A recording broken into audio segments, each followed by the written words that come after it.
Hello hello, j'espère que tu te portes bien depuis la dernière fois et que les femmes dont je t'ai parlé il y a 1 an maintenant t'ont apporté beaucoup d'inspiration et te poussant un peu plus à étudier la parole, de la comprendre et surtout de la pratiquer. Avant de continuer, pour commencer, je voulais t'expliquer en quelques mots la raison de mon absence aussi longue. Depuis quelques mois, je me suis lancée dans de nouveaux projets qui nécessitent énormément de mon temps. Entre mon travail, mes nouveaux projets et ma vie personnelle, difficile pour moi de poster régulièrement. Et oui, il est important de savoir prioriser les activités les plus capitales selon vous, au risque de donner trop de temps à celles qui doivent être secondaires. Et honnêtement, mon blog reste une activité secondaire malgré l'importance qu'il a à mes yeux. Et je t'encourage à faire de même, surtout toi femme. Fais passer ta famille, ton travail avant les activités de loisirs, c'est important car la vie est courte et nous pouvons vite regretter de laisser passer certaines choses. Alors sans plus tarder, voici la suite de notre série de vidéos sur les femmes de l'histoire. Aujourd'hui, toi et moi allons voyager dans le temps, en traversant les époques à quelques siècles plus tard. Alors est-ce que tu es prêt à décoller ? Si oui, alors on va commencer par une femme assez connue que tu as sûrement entendu parler, car elle a joué un rôle remarquable qui nous permet, toi et moi, d'être là aujourd'hui. Notre chère Marie, l'une des femmes les plus connues dans le monde aujourd'hui. Tu as, c'est sûr, déjà entendu parler d'elle, celle qui, il y a des siècles, portait le Messie dans ses entrailles. C'est une folie de croire ça, mais je peux t'assurer que cette information soit vraie. Le Dieu de l'univers, pour nous sauver, est passé par une femme, et c'est la chose la plus importante à retenir. Pour sauver l'humanité, manifester la vie, Dieu a imaginé un nouvel être, et par le souffle de sa bouche, a créé l'existence de la femme, enfin du moins littéralement en passant par l'homme. Et nous y reviendrons plus tard. Aujourd'hui, place à la femme.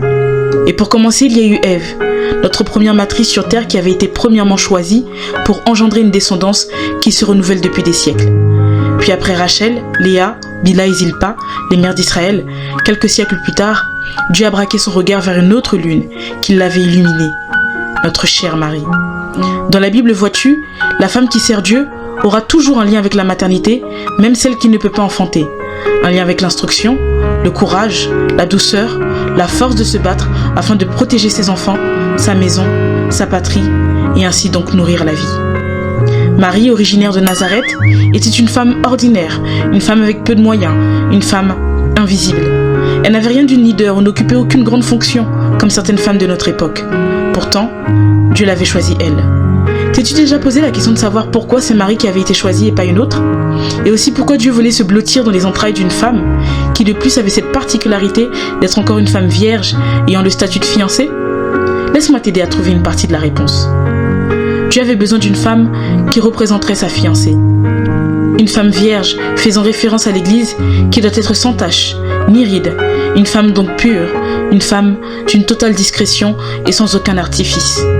Une femme qui lui appartient à lui seul, sans aucun mari présent dans son cœur. Et en cherchant pendant des siècles, il a trouvé cette petite lune, si fragile et si forte à la fois. Marie, en ayant une intimité profonde avec le Seigneur, en recevant donc la semence du Seigneur par l'application sincère de la Torah, aura su trouver grâce aux yeux du Tout-Puissant. Oui, car bien qu'elle fût ordinaire, elle était extraordinaire aux yeux de Dieu. Cette grossesse qu'elle a vécue n'a donc été que le reflet de sa relation avec Jésus. Fiancée à Joseph, elle était premièrement fiancée à Dieu, car son intimité spirituelle avec lui était d'une grande profondeur. En la voyant, Dieu était si amoureux d'elle qu'il a voulu faire d'elle son épouse, donc son église, celle qui portera une autre partie de son peuple.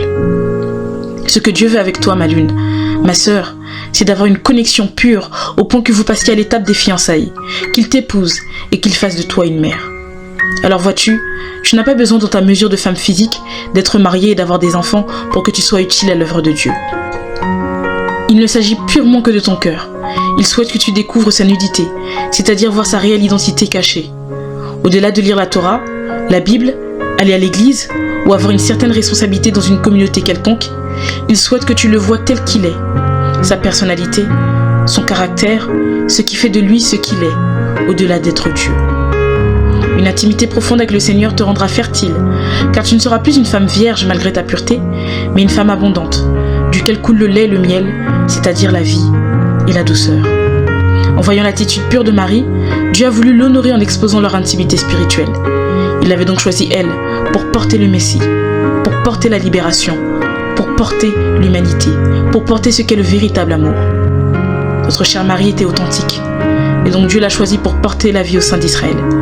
Et par cette action, Marie est devenue plus qu'une simple mère, mais la mère de toute une nation. Bien plus encore, je dirais la mère de toutes les nations. Avec cette histoire, celui ou celle qui s'engage avec Dieu ne peut douter de la femme merveilleuse qu'a été Marie. Elle avait compris ce qu'était une chrétienne, une judéo-chrétienne. Elle avait compris ce qu'était une enfant de Dieu. Elle avait compris ce qu'était le véritable amour, celui que nous devons éprouver à l'égard de son prochain. C'est pourquoi si tu lis le livre de Luc au chapitre 1 à partir du verset 42, Élisabeth, sa cousine, s'écriera en la voyant « Tu es bénie entre les femmes et le fruit de ton sein est béni ». Alors comment pouvons-nous, après cette considération que Dieu nous accorde, envier la place que doit occuper l'homme dans l'église et dans son foyer, celle de porter l'autorité. Ma lune, Dieu t'a choisi pour porter un grand ministère, celui de sauver les nations. Alors vois-tu, notre place a autant d'honneur que celui de l'homme, car être mère est une mission qui te permet d'être si puissante, malgré ta soumission et ta discrétion par rapport à l'homme. Qu'il y a bien une chose qu'un homme ne pourra jamais saisir, c'est l'enfantement. C'est la raison pour laquelle Dieu a donné la première place à notre opposé, pour compenser le fait qu'il ne pourra jamais porter la vie dans ses entrailles. Alors il a fait de lui l'autorité, celui qui par sa nature donne la semence, celui qui par son physique a bien plus de force, celui qui par son aura doit briller, éblouir en jouant le rôle du soleil. Mais nous qui sommes des lunes, bien que notre lumière soit douce et discrète, dans nos entrailles se trouve le soleil, la lumière du jour, la vie. Alors après avoir compris toutes ces choses, nous ne pouvons pas, toi et moi, être frustrés de ce que nous sommes et du rôle que nous devons jouer au sein de l'Église malgré notre place souvent invisible. Dieu aurait pu passer uniquement par Jésus, un homme, ou encore faire les choses uniquement par le biais d'un don. Mais il a jugé bon de passer par une femme. Car sans l'existence de la femme, il aurait été difficile pour lui d'une certaine manière d'imager l'amour, d'imager le sacrifice, d'imager la famille, ou encore d'imager la vie en tant que telle. Dieu, pour s'expliquer lui-même, pour se traduire en tant que Dieu, a dû créer une femme, car l'amour est le sentiment de son être, de ce qu'il est, de qui il est, de ce qu'il incarne depuis le commencement, depuis toujours. Entre les deux êtres que sont l'homme et la femme, la nature féminine est celle qui se rapproche d'un peu plus à celle qu'incarne Dieu, aussi sensible, si fragile que lui dans une certaine mesure. Car Dieu est si soucieux, si hypersensible de ce que chacun ressent sur cette planète, que cela fait de nous son miroir, son reflet, son vis-à-vis, sa côte. Alors toi ma sœur, toi jeune femme, sois ce que tu dois être, cette lune si douce, si discrète, invisible à la lumière du jour. Je t'avais dit qu'on parlerait uniquement des femmes de la Nouvelle Alliance, mais pour appuyer mes propos concernant la matrice que nous devons être, que nous soyons mariés ou non, permets-moi ici de te parler d'une femme de l'Ancienne Alliance. Elle est différente de Marie, bien sûr, mais tout aussi authentique, car elle va elle aussi jouer un grand rôle. As-tu déjà entendu parler de la fille de Jephthé ? Son nom reste inconnu des Écritures, mais c'est une femme qui a beaucoup souffert, car elle a quitté ce monde sans avoir eu la chance de se marier, ni donc de porter la vie dans ses entrailles. Malgré le fait qu'elle ne put se marier sous le sort d'un vœu, la vie qu'elle a portée dans son sein aura été particulière, faisant d'elle une mère exemplaire. Je t'invite donc à prendre le temps de lire et méditer son histoire, bien qu'elle ne comporte que très peu de détails. Mais je veux que tu saches que cette femme a fait preuve d'une grande matrice par son obéissance et sa résilience. Et sa mémoire aujourd'hui est digne de louange. Alors ne tarde pas à la découvrir afin de comprendre pourquoi elle a vécu la maternité sans avoir pu donner le sein. Et n'oublie pas que tu dois être maternelle, et ce malgré ton célibat, malgré ta stérilité, ou encore malgré ton veuvage. Dans ton sein doit couler avec abondance le lait de la vie, et ce, peu importe ta situation. Et comment ne pas se focaliser un instant sur Élisabeth, la cousine de Marie dont je t'ai cité tout à l'heure. Son profil est un peu similaire à celui de Marie. Étant elle aussi une femme juive et pieuse, elle portera également une semence particulière. C'est elle qui portera l'un des plus grands prophètes d'Israël, notre cher Jean-Baptiste, la voix de celui qui crie dans le désert. Étudie aussi cette histoire et tu comprendras pourquoi le fils d'Élisabeth a été cette voix de celui qui crie. Mais retiens ceci, cette voix a été premièrement portée par une femme, malgré son silence. Car ce qui fait la force d'une femme, c'est son silence. car c'est dans cette situation que Dieu te voit. Et c'est aussi valable pour l'homme, car Dieu voit celui qui n'est pas vu. Comme cette femme au dos courbé, qui de très loin est ma préférée. Elle n'était pas connue et elle était si invisible aux yeux des hommes. Et pourtant un jour, elle sera vue du Messie, lui qui était en train d'enseigner dans la synagogue. Malgré sa petitesse, sa distance, ce petit fragment de cellule qu'elle était, un homme appelé Jésus arrêtera tout ce qu'il fait et posera les yeux sur elle. Elle qui avait l'habitude de ne pas être intéressée par qui que ce soit, elle viendra dans cette synagogue sans y attendre quelque chose, car cela faisait 18 ans qu'elle vivait dans l'ignorance du monde. Et ce qui est beau dans cette histoire, c'est que par l'intention qu'elle aura de Jésus, elle aura aussi celle de toute la foule. En une fraction de seconde, elle passera de l'ombre à la lumière. Lorsque tu t'approches de Dieu, ma sœur, lui le soleil éternel, en un éclat de seconde, ta vie peut basculer avec le fléchissement de sa lumière sur toi. Passer du statut d'invisible au statut de visible, à celle qui brille, à celle qui marque par sa présence, à celle qui tout à coup devient une femme importante. La lumière de Christ avait jailli en elle, passant des ténèbres à la lumière. Pendant 18 années ma sœur, cette femme ne connaîtra que la nuit, sans avoir eu une seule seconde la chance de voir le lever du soleil. Pourtant de grands rabbins étaient présents dans sa région, des grands docteurs de la loi y enseignaient tous les jours à la synagogue. Et c'est seulement à l'arrivée du Messie qu'elle trouvera enfin la délivrance, en extirpant la souffrance qu'elle portait jusqu'à ce jour dans ses entrailles stériles. En enfantant à son tour la vie elle-même, faisant d'elle en une fraction de seconde une femme fertile. Alors toi jeune femme qui m'écoute, toi veuve, toi femme retraitée, toi jeune fille, toi petite fille, toi te trouvant à l'hôpital, si une personne ose te bousculer ou ose t'insulter, te faisant comprendre que tu n'as pas ta place, ferme ton cœur à cette parole et crois au Messie, qui te donnera au moment qu'il aura décidé une place particulière pour toi sur terre et dans son royaume. Et retiens ceci, une lune brille silencieusement la nuit. Elle brille quand tout le monde est censé se coucher. Elle brille quand tout le monde est censé avoir les yeux fermés.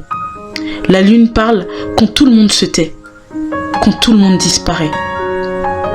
La femme courbée est arrivée pendant que tout le monde écoutait le Messie. Il y avait donc, imagine, un silence total dans cette salle. Mais c'est à ce moment précis que Jésus permettra à cette femme d'être enfin entendue et vue des hommes. 18 ans. Regarde encore la femme samaritaine, encore une autre femme courbée par le chagrin, le mépris infligé par les hommes. Elle à qui Jésus lui dira de renoncer à l'adultère, elle qui avait plusieurs maris. C'est vrai, en lisant le texte, on peut se focaliser uniquement sur le fait que Jésus a pardonné ses péchés, mais l'attention que nous devons porter sur cette histoire doit surtout se porter sur la sensibilité de Christ à son égard.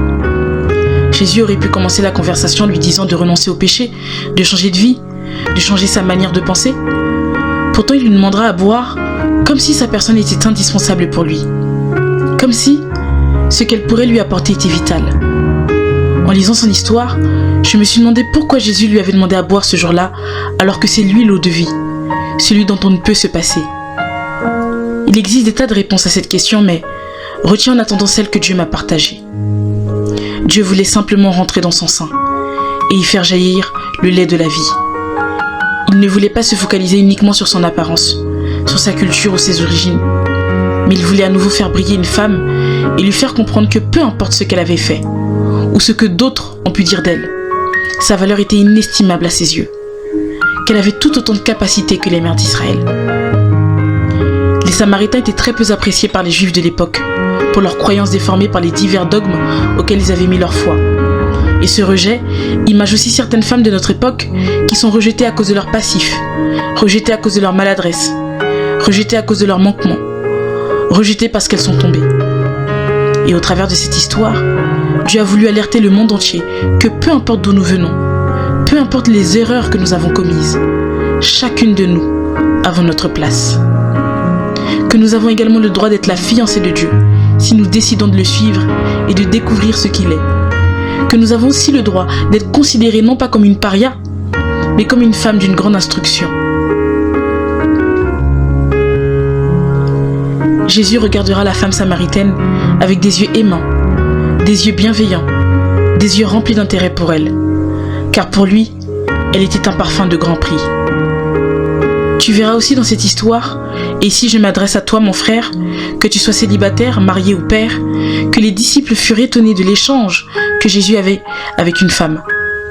Et le fait que ce détail soit précisé montre malheureusement une inconsidération parfois de la part des hommes à l'égard des femmes. Jésus, lui, avait fait toute la différence. C'est pourquoi je prends le temps de te partager tous ces mots, pour que tu comprennes que la femme ne se résume pas uniquement à la soumission, au ménage ou encore à la cuisine. Mais elle a bien plus à donner que ça. En plus des œuvres domestiques, elle donne la vie. Et c'est ce que chacun de nous, aussi bien homme que femme, nous devons retenir. Donner la vie, c'est bien plus que de nourrir. Donner la vie, c'est bien plus que de vêtir.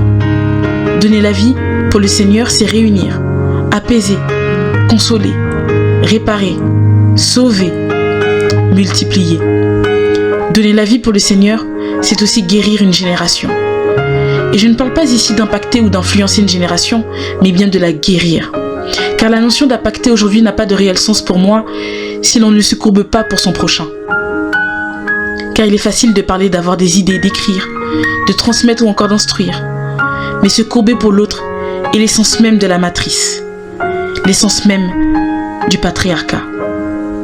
Sache mon frère, homme, où que tu sois, que la femme a le droit à l'erreur, le droit de s'exprimer, et a aussi le droit de porter un grand ministère qui parfois peut être visible. Et si son ministère devient visible, cela ne fait pas d'elle une Jézabel ou une femme sans aucune soumission. Un ministère visible ne bascule pas forcément dans l'enseignement jézabélien. C'est juste que la portion ministérielle que Dieu lui a mis à charge est plus lourde que pour d'autres. Alors prends le temps de l'observer. Regarde aux fruits qu'elle produit et admire avec modestie cette femme qui porte son ministère avec détermination et assurance. Et si son fruit est doux, alors demande-lui à boire. Mais si tu la rabaisses ou pire encore que tu la maudisses parce qu'elle campe sur ses positions, alors qu'elle fait bien aux yeux de Dieu, sache que tes malédictions n'auront aucun accomplissement dans sa vie, car Dieu déversera tes mauvaises paroles sur ta propre vie, et elle de son côté brillera telle une étoile filante. Jésus avait vu le cœur de cette femme. Il avait vu ce qu'elle était avant de juger ses actes. Il prendra le temps de s'asseoir, d'échanger avec elle et de la complimenter. Il n'avait pas le temps de la mépriser, mais juste le temps de regarder à son âme et de la valoriser. Souviens-toi de comment Jésus avait traité cette femme, pris en flagrant délit d'adultère et dont certains hommes, prêts à la faire mourir, l'avaient humiliée en exposant sa faiblesse. Mais Jésus, lui, fera encore la différence. Il la regardera, la défendra et la sauvera dans sa douceur incomparable. Alors ma lune, ne te méprise pas, car tu coûtes bien plus cher que tout ce qu'il y a de précieux dans ce monde. Sois fidèle à Dieu et exécute tout ce qu'il a mis en toi. Ne laisse donc aucun homme ni aucune femme te déstabiliser. Juste prends garde à toujours tenir silence, afin que Dieu te fasse briller au temps voulu et que celui ou celle qui t'a méprisé regarde de très loin ce que tu es dans la maison de Dieu. Bien que nos dons paraissent moins importants que ceux des hommes, sache ma lune que les nôtres sont d'une très grande puissance. Pourvu seulement que nous ayons le dos courbé pour subvenir aux besoins financiers, moraux, spirituels, affectifs de son prochain en difficulté.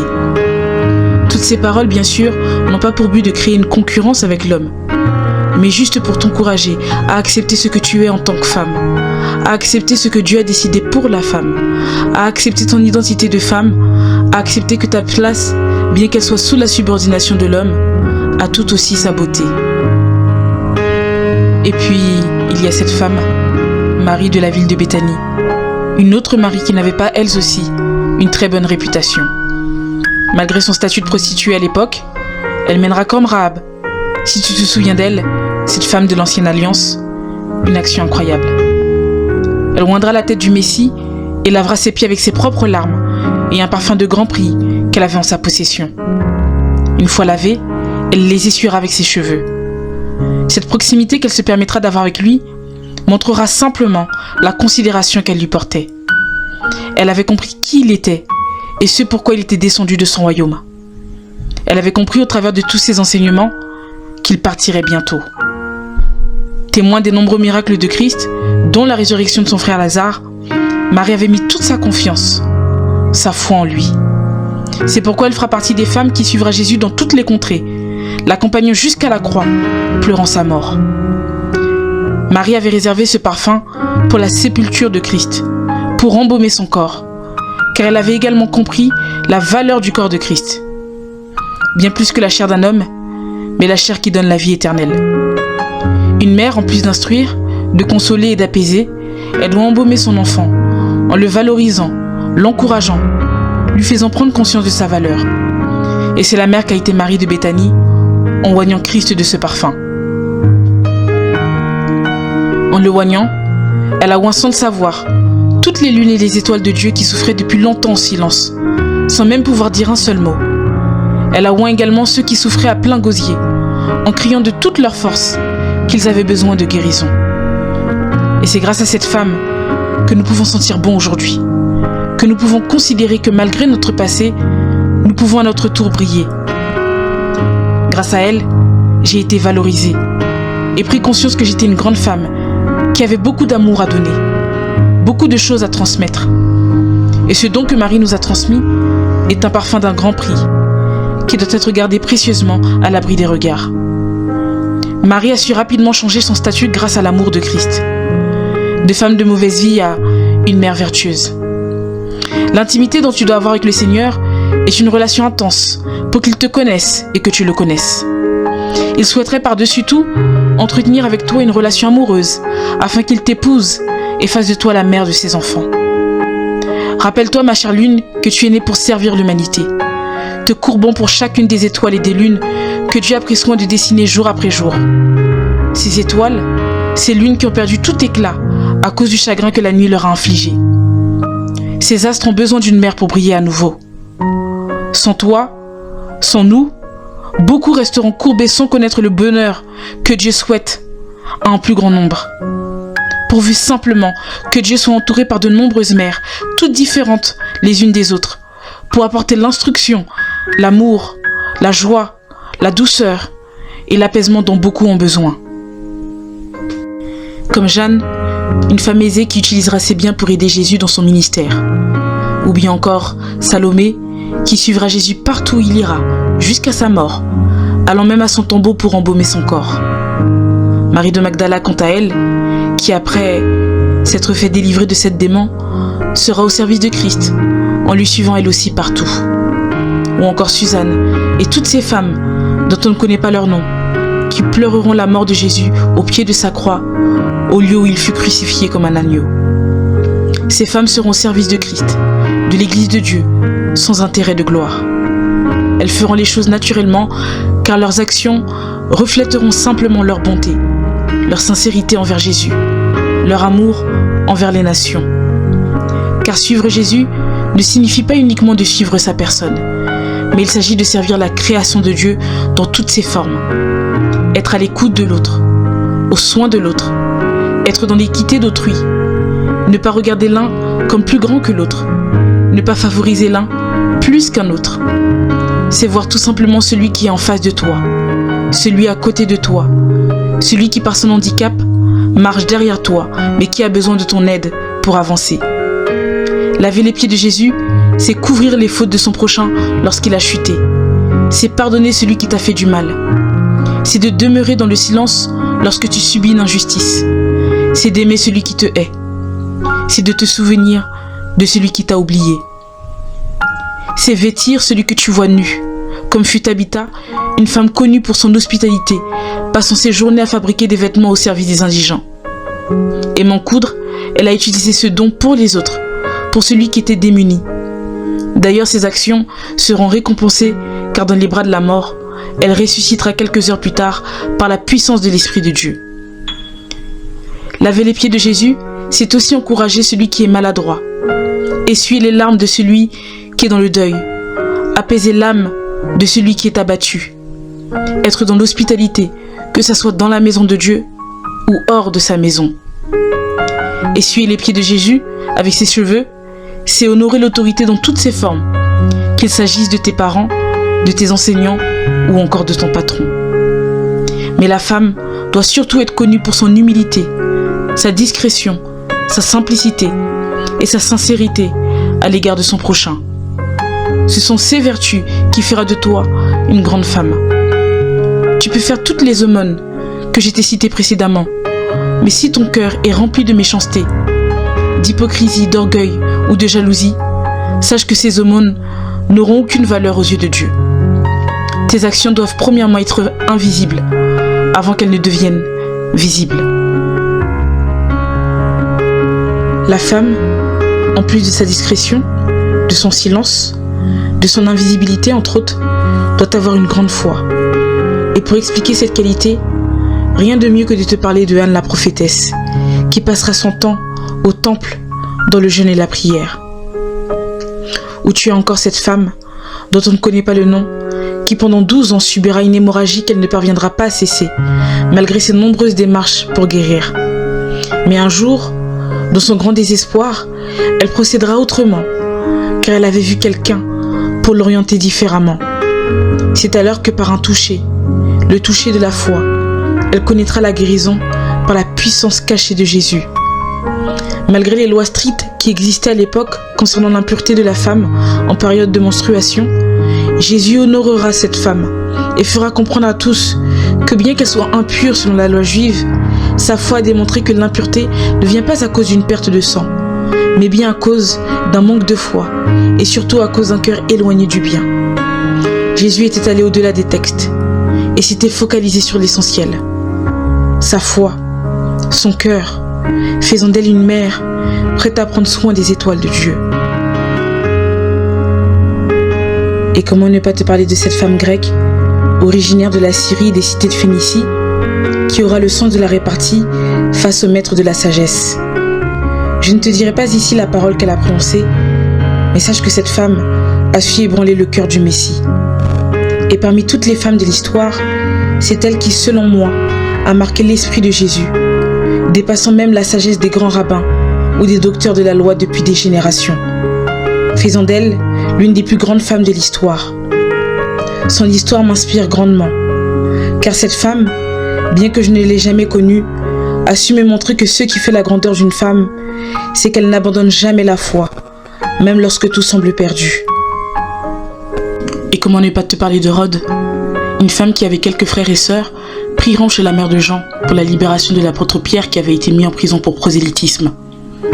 Finalement, Dieu agira puissamment grâce à leur prière, et à l'issue de laquelle, Rhode aura une foi inébranlable de croire qu'ils avaient été exaucés. Car lorsque Pierre sortira enfin de prison, c'est Rhode, face à la majorité sceptique, qui annoncera que Dieu a répondu.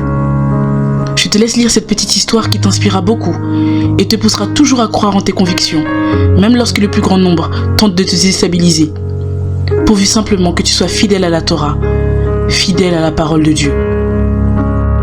À toi aussi de lire l'histoire de Lydie, qui deviendra la première chrétienne d'Europe. Plus précisément en Macédoine, un pays enclavé par la Bulgarie, la Grèce, la Serbie, l'Albanie aujourd'hui. Elle se fera baptiser aussitôt après avoir entendu parler de Christ pour la première fois, par le biais des apôtres Paul et Silas. Et elle leur dira ensuite avec insistance une grande phrase qui mérite d'être citée ici. « Si vous me jugez fidèle au Seigneur, entrez dans ma maison et logez-y. » Cette phrase te paraît peut-être anodine en l'écoutant ici, mais tu vois, elle va soumettre son action aux apôtres sous la présence oculaire de Dieu. Ramener Dieu dans son action démontrera clairement son humilité et sa sincérité de cœur, et ne fera douter aucunement son zèle, son action dans le but de se faire voir des autres. Et la femme ici sera encore mise à l'honneur. Le premier chrétien aurait pu être un homme, mais Dieu permettra que cela soit une femme. Alors encore une fois, ma lune, accepte ta nature, bien qu'elle paraisse fragile. Que tu sois célibataire ou marié, fertile ou stérile, sache que la maternité est ton ADN. En plus de toutes les vertus que j'ai t'ai citées tout à l'heure, n'aie pas peur de te courber pour te sacrifier pour l'autre. N'aie pas peur de donner ta vie pour celui ou celle qui sert Dieu, pour celui qui cherche Dieu, pour celui qui est sans Dieu. Et pour t'y inspirer, tu as Priscille qui a travaillé aux côtés de son mari, Aquilas, et qui tous deux vont risquer leur vie pour l'apôtre Paul, qui lui était presque suivi par Interpol.